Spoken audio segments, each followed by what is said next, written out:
tuwe na akiba ya maneno. Kumweleza mtu mashida za mume wako ni vizuri, lakini usimvue nguo. Sawa? Usimvue nguo.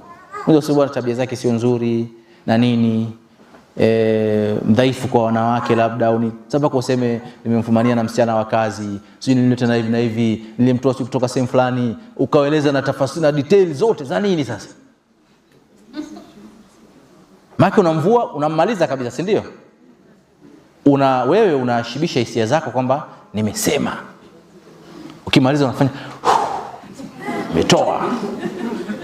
Lakini umemvunjia heshima. Bakiza akiba ya maneno. Huyu ni baba wa watoto wako. Sawa? Baba wa watoto wako.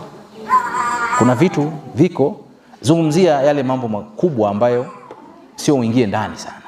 Hii ni nasaha kwa sababu mimi napokea message hizo. Mpaka namwambia ukti samani, hebu punguza lugha kidogo.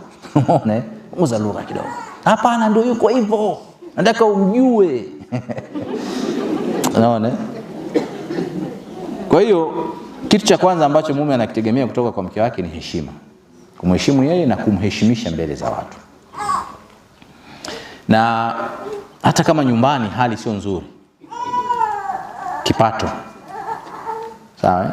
Saa nyingine mwanamume anahangaika hivi na hivi, anashindwa kukidhi yale mahitaji ya nyumbani. Na hali ya Watanzania wengi maskini wanahangaika. Sasa kila akija dada yako, mama, sijui nani, kifika tu pale, habari za hapa sasa, mama, hapa hata kukuazia siwezi. Hapa ninapokuambia, sawa?